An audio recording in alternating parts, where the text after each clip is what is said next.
Отыра қой. Алдымен ең бірінші топқа бөлініп алайық. Қараймыз қазір бәріміз экранға. ClassTool платформасы арқылы қазір сіздердің аттарыңыз жазылған, 3 топқа бөлінетін боламыз. Қараймыз. Бірінші топ бізде Балнұр, Нұржігіт, Ерасыл, Жанболат, Саламат, Еркежан. Екінші топ Әдемай, Мансұр, Аида, Ерсұлтан, Нұрдана, Айбек. Үшінші топ бізде Құралай, Аяулым, Еркеназ, Тұмар және қазір Гүлнұр, Еркебұлан. Бөлінеміз.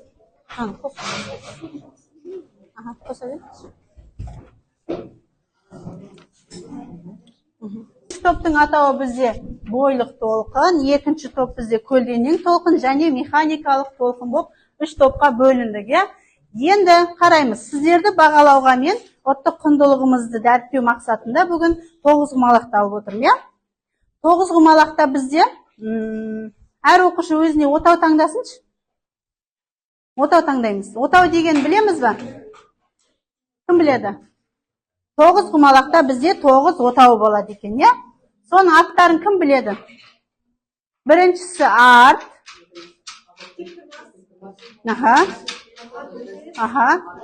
Бел. Белбасар.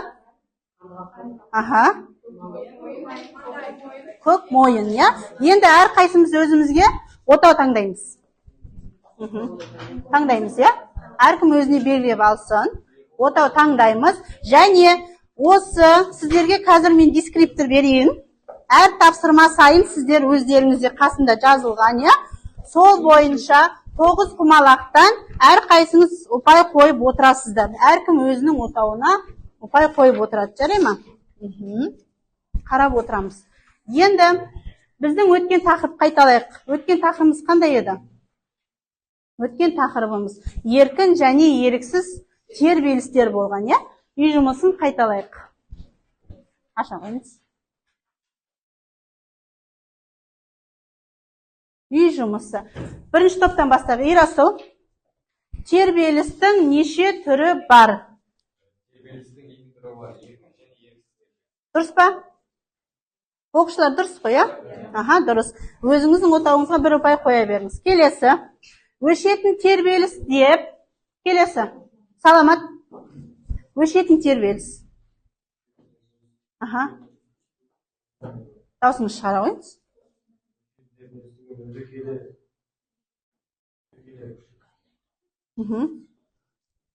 Басқа кім жауап береді? Жауап беретін оқушы бар ма? Өшетін тербеліс дегеніміз.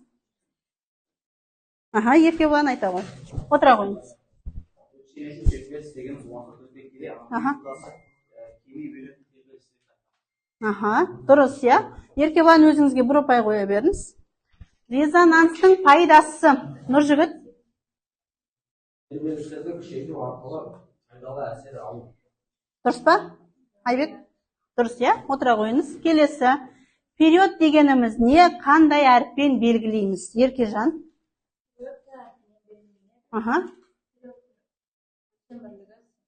С. Дұрыс, отыра қой. Келесі. Балнұр, сізге периодтың формуласы және өлшем бірлігі, Тағы да.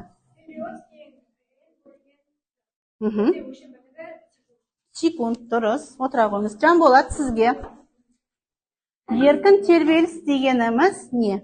Еркін тербеліс дегеніміз дене температурасында үйден шығарылған соң жүйедегі ішкі әсерінен болатын тербелістерді еркін тербелістер деп атайды. Дұрыс па? Екінші топ қарап отырамыз, дұрыс қой, Зияны бізге. Кім айтады? Бар ма? Еркеназ? Айбек, айта ғой. Резонанс әсерінің көптеген электр салдарын үзілуі мүмкін. Үлкен кезде электрлік шайқалып төгілуі мүмкін. Дұрыс па? Қараймыз, мына жерде менде ыдыста су бар, Оқушылар бәріміз бірге қараймыз. Қысқаша тәжірибе сіздерге. Енді мен қазір бір қолыммен суды шайқаймын. Және тағы да барамда екінші қолыммен шайқаймын. Дірілдетіп жатырмын суды. Екі дірілдің ортасында не байқадыңыздар сіздер? Толқындар не істеп жатыр? Бір-бірімен байланысып жатыр, иә? Демек, бүгінгі біздің тақырыбымыз толқындық қозғалыс, иә? Жазамыз, тақырыпты ашамыз, күнді жазамыз, тақырыпты жазамыз. Бүгінгі өтетін тақырыбымыз толқындық қозғалыс екен. Ары қарай.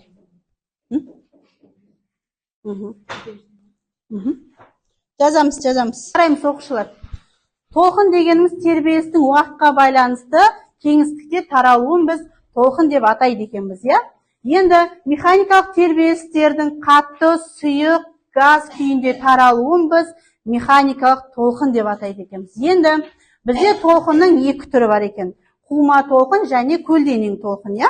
Формуласы міне. Қума толқындікі лямбда тең жылдамдық көбейтілген период бізде, иә, білеміз. Және көлденеңде бізде жылдамдық бөлінген ұзындықпен уақытқа қатынасы екен.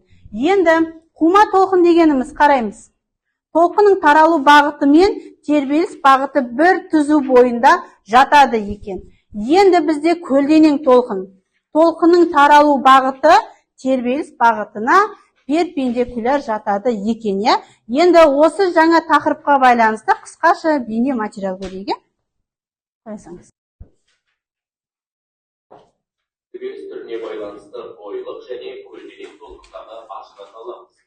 Егер бөліктердің тербелісі, мысалы жіп бөлігі, толқынның таралу бағытына перпендикуляр болса, онда толқын көлденең болады. Ал егер тербеліс толқынның таралу бағытына параллель болса, біз бұл толқынды ойлық деп атаймыз. Көлденең толқындар тек қатты денелерде тарай алады. Ойлық толқындар екінші жағынан сұйықтар мен газдарда тарай алады. Түсінікті, иә? Көлденең толқын қай жерде таралады және қума толқын бізде қай жерде таралатын қазір біз сабақ барысында ажырататын боламыз. Енді сіздерге мен қазір топтық жұмыс бергім келіп тұр. Бірінші топ сіздерге 3D куб беремін, иә? Әркім телефона жоқ, бірақ оқушы алса болады. Наны сканерлейміз. Сол кезде сіздерге есептің шартын түсіндіретін болады, иә? Екінші топ сіздерге гала сағат беремін. Дәл солай. Үшінші топ сіздерге 3D куб беремін. Ал сұрады. Кетеміз. Топтық жұмыс деген кезден бара береміз. Ашамыз. Көреміз. Ашсыңыз. Болды, тұрайыз. Аш.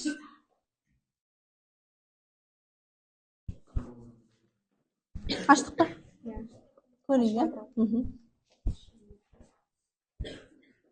Көрейік. Ашылды ма?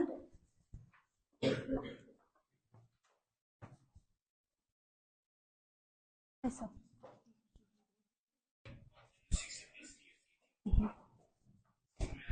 Ашылды ма?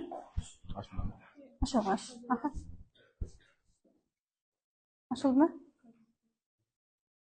Ашылды ма? Еркежан, телефоныңызды берші. Секме ашты ғой, және қалай шығарылған, соны айтатын боламыз. Екінші топ сіздерді ашылмаса, тақтадан көрсеңіздер болады. Есепті.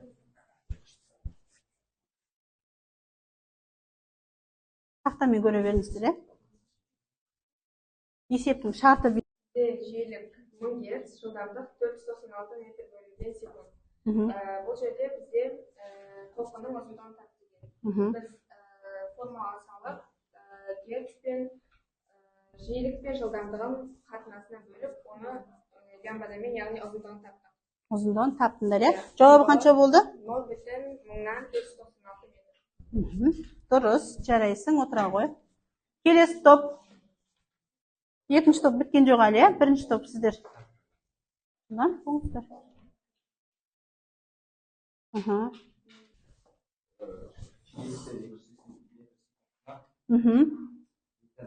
680 Гц формула. Жиілік бөлінген 280 бөлінген 685. Сол есеп па? Жоқ, ол емес қой, сіздерде қараңыз. Жиілік 119 бүтін. Болдық па, Ерасыл? Болайық.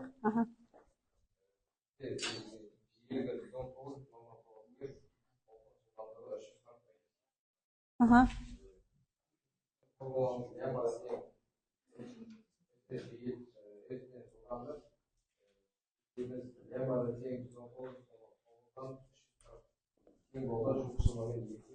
Үшінші кім айтсаңыздар. Мынаны. Ага. Дұрыс, отыра ғой. Соны айтасыз. Үшінші. 19 лет, елі 145 метр секундына, Мгм. амплитуда табылу керек, амплитуда тең 340 бөлінген 119,9, Мгм. жуықтап алғанда 2,184 метр. 2 қанша? 2,184 метр. Мгм. Дұрыс. Жарайсыңдар, отыра қойыңдар. 2 балдан қойсын, иә? Қойдық па? Енді телефонымызды аламыз. Жұптық жұмыс бізде кім жылдам әдісі, ортол әдісі бойынша тест тапсырамыз, иә? Жаңа тақырып бойынша. Телефон аламыз. Бәріңе жібердім ғой. Аша беріңіз.